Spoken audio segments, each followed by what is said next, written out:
Good morning, Central. We are the Central Christian College broadcasting team. I'm Caleb. And I'm Caleb. And we're here to tell you the news. HLC will be coming on Monday. Don't freak out. They'll just be walking around, asking some questions. Don't yell straight to baby. That causes problems. In other news, there are a few openings for campus jobs. The Mud Hole is hiring, as well as the mailroom. If you are interested in either of these jobs, talk to Karen if you're interested in the Mud Hole, and talk to Lindsay or Megan if you're interested in working in the mailroom. We're looking for reliable, hard-working, and eager students. That's right. And movie night coming up October 2nd. We don't know what movies we'll be playing, but they will be $3 and $4 for 3D movies, so get excited, people. Definitely. We'll now be moving to our reporter in the streets, Sarah Crawford, who will be giving you some information about the upcoming blood drive. Every 2 seconds, someone in the U.S. needs blood. More than 44,000 blood donations are needed every day. The number of blood donations collected in the U.S. in a year is 16 million. Blood cannot be manufactured. It can only come from generous donors. Blood donation is a simple 4-step process: registration, medical history, mini physical, donation, and refreshments. Every blood donor is given a mini physical, checking the donor's temperature, blood pressure, pulse, and hemoglobin to ensure it is safe for the donor to give blood. The actual blood donation typically takes less than 10 to 12 minutes. The entire process, from the time you arrive to the time you leave, takes about an hour and 15 minutes. Alright, can you tell us a little bit about your experience giving blood? Yeah, my experience was great. I walked in and I checked in and they sat me down, and the nurses have a lot of rapport, and so it was a lot of fun hearing them talk because they're really, really funny. And it's fun just giving blood right next to your friends and seeing who can fill up their bag fastest. It was really enjoyable. Awesome. A lot of people don't have a very high pain tolerance level. What can you tell us about the pain? Oh, I would say on a scale of 1 to 10, it was a 0. I didn't feel a thing, especially just talking to everybody. It was a lot of fun. Awesome, thank you. The blood drive comes October 7th, so make sure to sign up, give blood, and save a life. All right, thank you very much, Sarah. In other news, our first preview weekend of the year is approaching fast. It'll be coming upon us this October 4th. That's right. This is the first chance for students to check out CCC who are interested in coming next year. Be on your best behaviors. We don't want to give the campus a bad name. And we'll be watching you. All right, thank you so much, Central, and y'all have a wonderful day.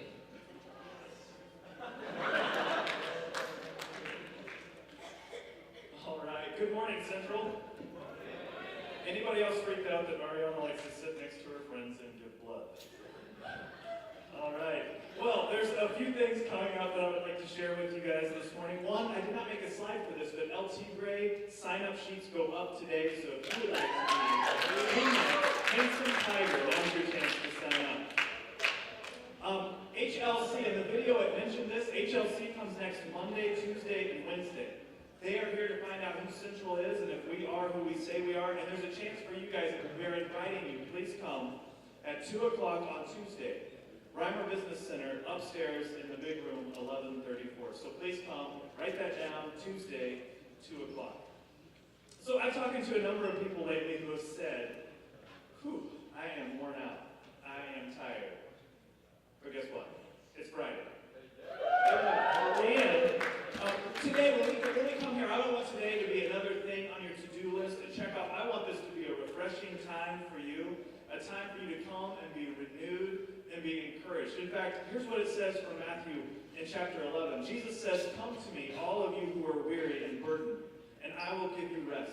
Take up my yoke upon you and learn from me, for I am gentle and humble in heart, and you will find rest for your souls. For my yoke is easy, and my burden is light." This morning, as we gather here, forget about those things, forget about the assignments and what's due. Let's focus in on what we're here for. And let's start off, everybody stand up with me. Let's start off by greeting everyone. Give a fist bump or a high five or a hey, yo. You're asking to continue to break out. I would like to ask you guys to join me in inviting our guest speaker today, who's a CCC alum, who's been a part of the basketball team, and who, when I think of him, one of the first things I think is he had 2 HBC groups as people wanted to sign up to say, teach me, show me, guide me. I want to be a part of what God is doing, and I want to be a part of where you're at. Would you guys please join me in welcoming Luke Collins?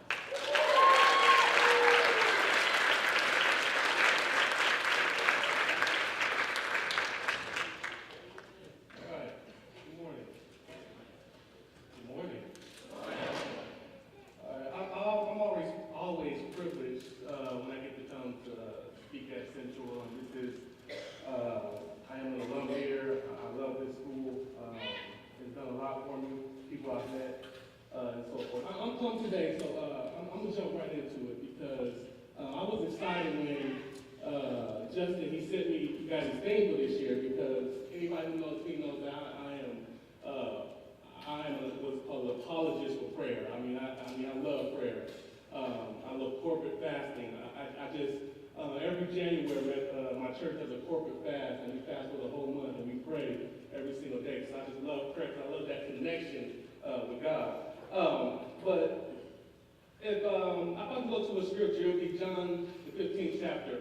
Now, personal opinion, I think all the chapters in the Bible, John 15 is probably, to me, in my opinion, the most theological in the Bible. I just believe it's so rich. If you ever get a chance, just go and read the whole chapter of John 15. It's really rich. It really deals with a lot of different areas of theology.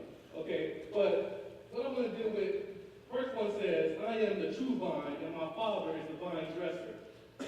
Every branch in me that does not bear fruit, he takes away. And every branch that bears fruit, he prunes it, that it may bear more fruit.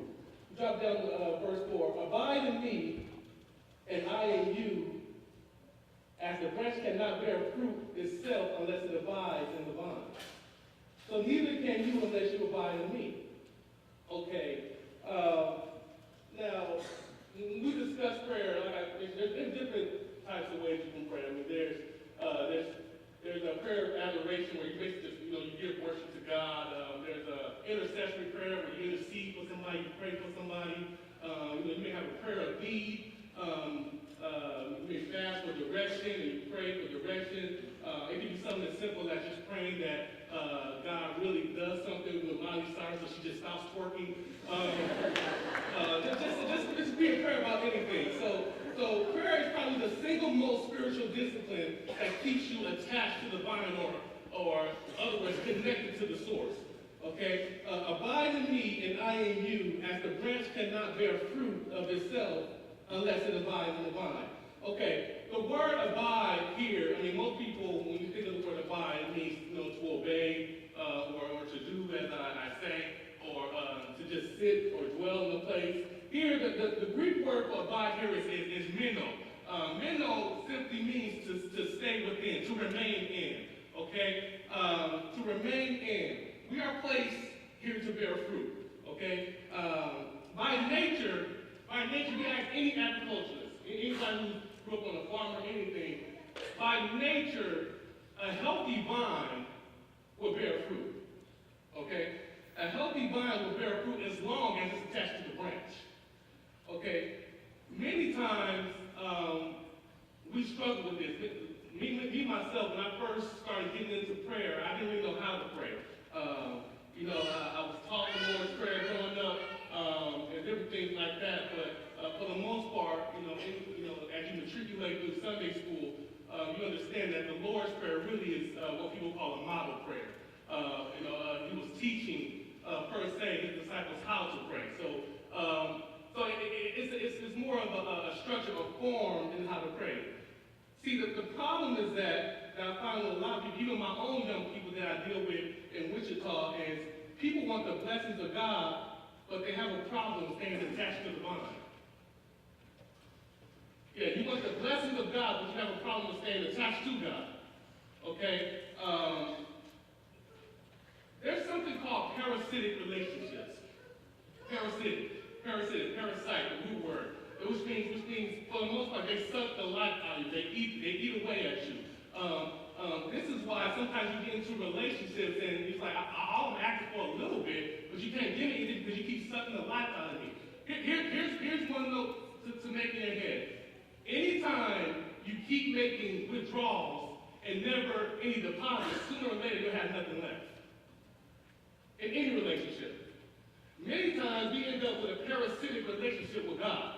Because you say you want more out of me, you want to pull more out of me, you want the blessings that I have for you, you want the things that I have, you want the peace that I can give to you, but you're giving me nothing back. You don't make an attempt to pray in the morning. You don't make an attempt to get out of bed on Sunday and go find the church and worship me. Symbiotic relationships is quite the opposite. I get something, you get something. We should want a symbiotic relationship with God. We should want that. Okay? So whenever, if you get anything, get that. Don't try to have a symbiotic relationship with God in the fact that even though you want the blessings of God, but if He doesn't give you anything, you're just happy to worship the Creator. All right? Now, also, I think with this in particular passage, it's a misinterpretation about the passage sometimes. You must understand that it is not your job to produce the fruit. It is your job to stay connected to the vine. I told you earlier, naturally, a healthy branch or a healthy vine that's connected to the branch will produce fruit on its own. The fruit that's produced in your life lines up with your purpose that God has for you.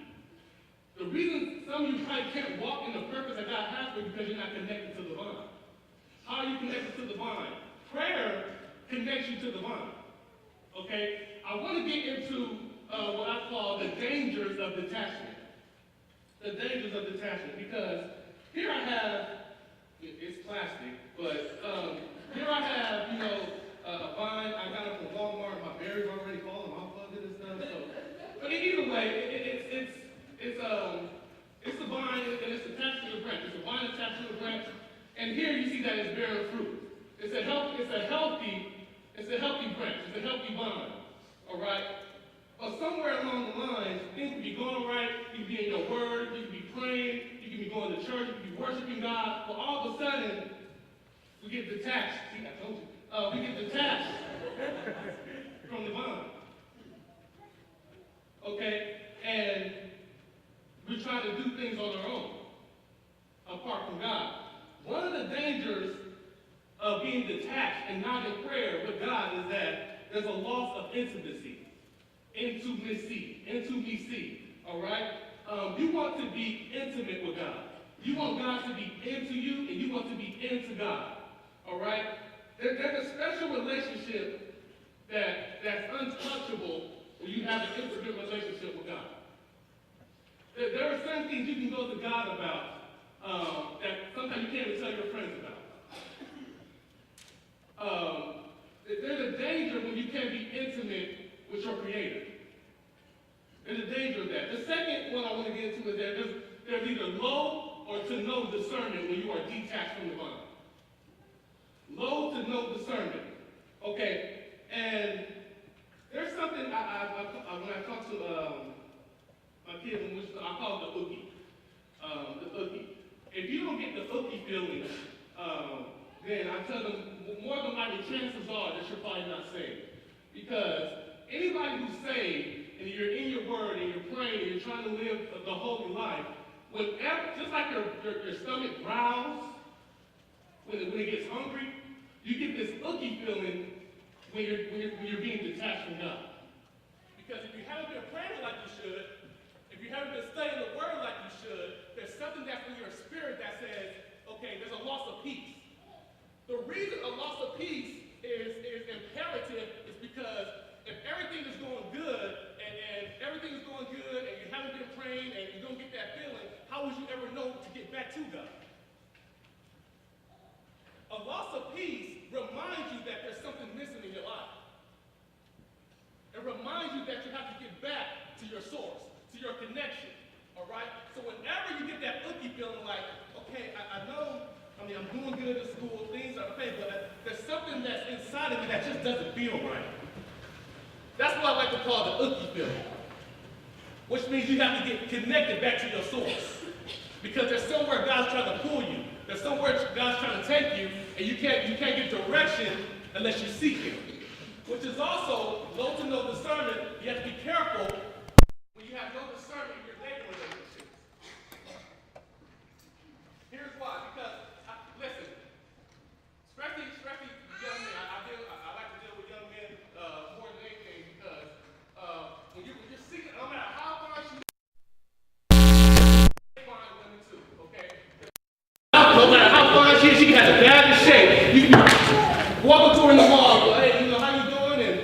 And I saw you looking around. He's like, yeah, I know. I saw you noticing me too. So what church you go to? Man, I don't believe in all that Jesus stuff. But, okay, God bless you. Have a good day. I'm serious. Why? Because if one or both of you are detached from the vine and y'all hook up, either person is going to need you to be their vine. Okay? You want to have somebody that's whole. Discernment also tells you that's not the person to hook up with because there's just something not right about it. Maybe God doesn't have that right person for you. We lost you.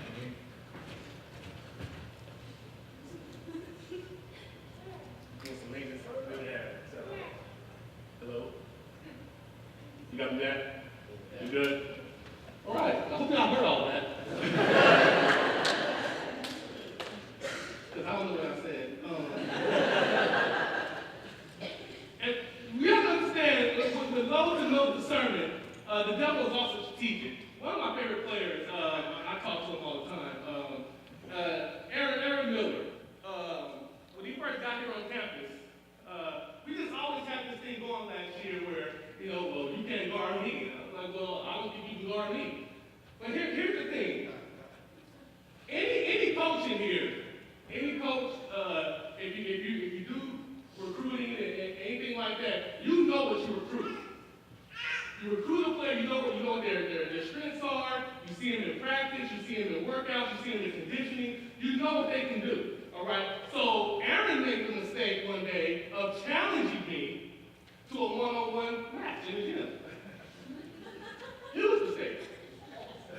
Okay, because though Aaron is more talented than me, I'm big enough man to say that. Though he was better conditioned than I was, though he was more skilled than I was, there was one thing that I had over him. I knew his game, and what his mistake was, he tried to go into a game blind. He tried to go into a game blind, expecting to win. We do this a lot of times with different things and different decisions in our lives. Because we have to experience a loss or to know discernment about things. The outcome of that game, ask Aaron. He lost. Even though I would tell people all the time, if we play 10 times over again, he'll beat me 9 out of 10. Well, okay, I probably wouldn't let that happen. But if we were doing statistics, he would probably beat me 9 out of 10 times. But because he went in blind, because I was smart, because I knew his game already, I knew what we had already recruited, I used his weak points against him, which is exactly what the devil does, which is why you have to be in prayer, because when you're in prayer and connected to God, God knows how to strengthen your weak points. Okay? Another problem of detachment, being detached from the vine. Your old self comes back. One thing you guys have to understand, everybody has a proclivity to something. To something that is not of God either. Everybody has a proclivity to something. I'm very open, I'm very transparent. So I have no problem telling my story. I know what my proclivity is. I've always struggled with the flesh and the women and different things like that. So I know what my proclivity is. So if I don't stay attached to the vine, if I'm not in prayer like I should, if I'm not seeking God like I should, there's always a proclivity to go back to something or to dabble into something that I used to do. To stay strong, you have to stay attached to the vine. You have to stay attached to the vine. Another danger of detachment. You lose your assignment. You don't realize what your assignment is. When you're praying, when you're seeking God, there's a certain level where God will give you direction. He'll give you understanding of where to move next, where to go. He'll tell you what job to apply for, what not to apply for. So no, that's not for you. That's not your assignment right now. See, and also, I'm taking a rabbit trail real quick because this is why I was reading an article, and the article was talking about, vines and harvests and different things like that. I actually stole this series and did it at my church and just flipped it. Yes, I'm an admitted plagiarist. I admit it. Preachers steal from each other all the time. Just get used to it. So I took this sermon and I kind of put my own spin on it. But I was reading this article, and there's something called, literally, it's what it's called suckers. Like I talked about earlier, parasitic relationships. That if you don't annually remove the suckers, any of my agriculture people, you know this. If you don't annually remove the suckers, it'll suck the life out of the vine. All right? This is why annually, there's some people in your life that you know can't go where you want to go or go where God is taking you, and you have to remove them from your life. Always remember, the air is always thinner when you go up. Some things you can't take with you. It's like even in the airport, there's some amount of bags you can take on a plane. You can't take everything that you wish with you.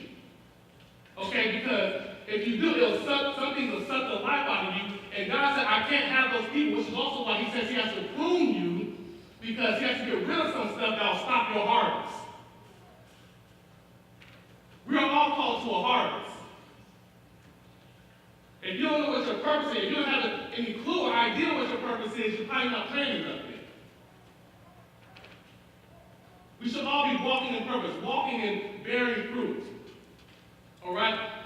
Now, I was doing this, and like I said, I was teaching it, and I have a 15-year-old, I call her my daughter because she actually got saved under my ministry, so I call her my daughter in the faith, and she was like, well, okay, for 3 weeks now, you've been talking about staying connected to the vine and different things like that, but Pastor Lou, I have an issue with this, because you got this vine, right, and it's like, I don't, what she said next really captivated me, because she said, okay, the vines that you have on the stage are connected and are bearing fruit.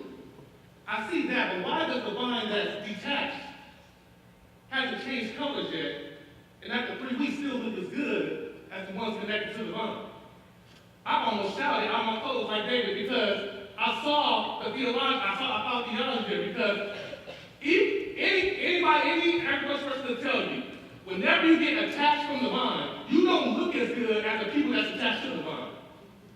Even though, okay, you may say, well, they got the money, they got the fine woman, they may got the fine man, it looks like everything's going. If they're not attached to the vine, don't be fooled. That's a front. They're not doing as good as you think they are, because there's a loss of peace.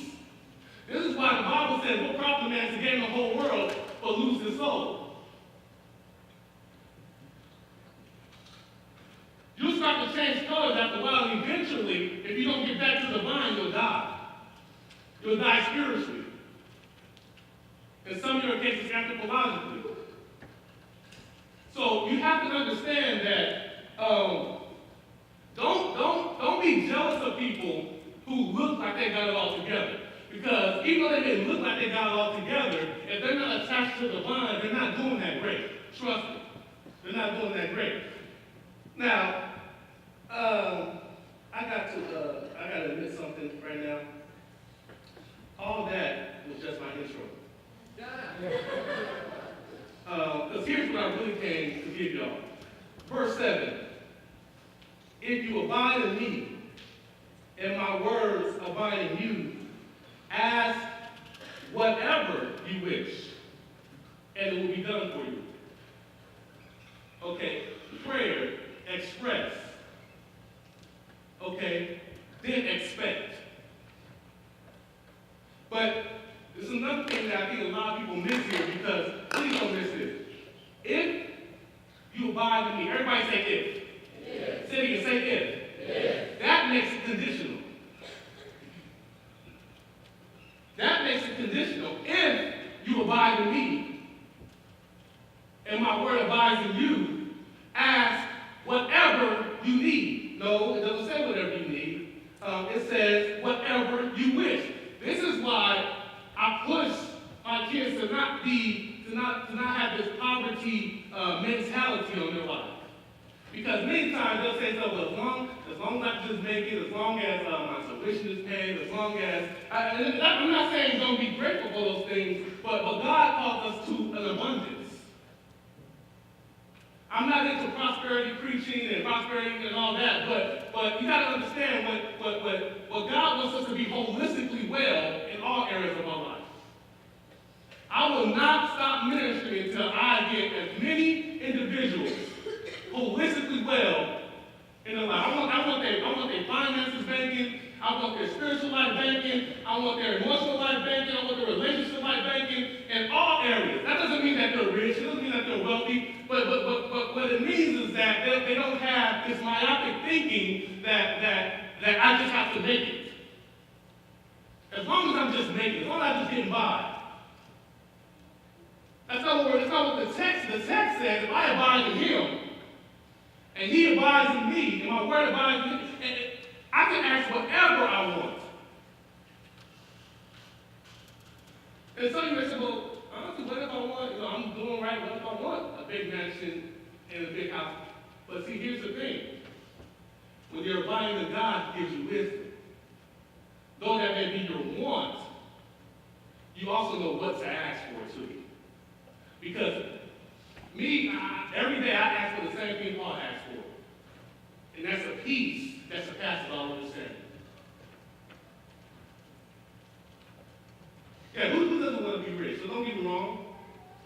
I would love to be wealthy. But if I go to bed at night with a peace on my life, that everything is fine, my family is taken care of, I wake up every day going to a job that I love, and I have this sense of peace that if I lay to rest, everything will be all right. A peace that surpasses. See, I can't even tell you how to get it because it's that good.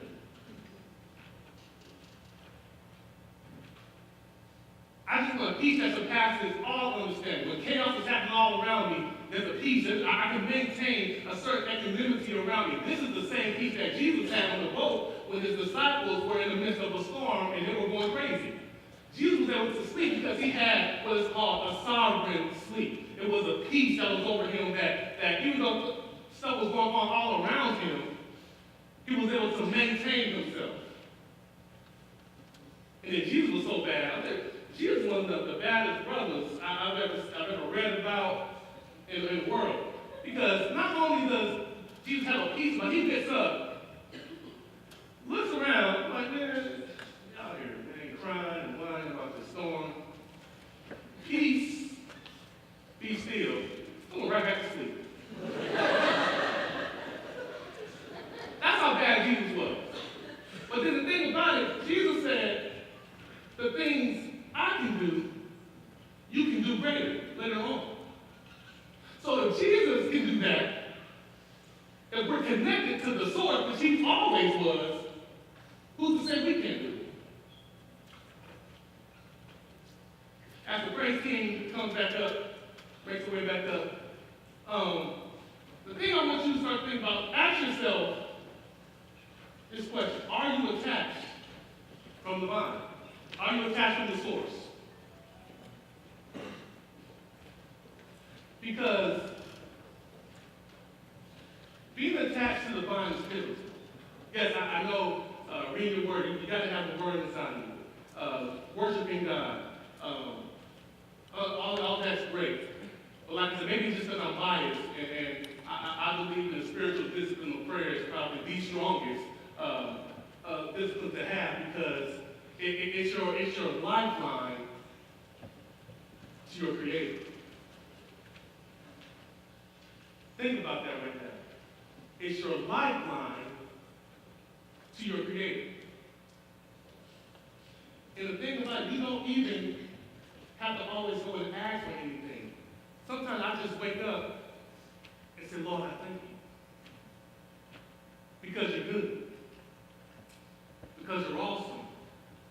Because when I look back over my life and I see where you brought me from, the first words that come out of my mouth is thanks.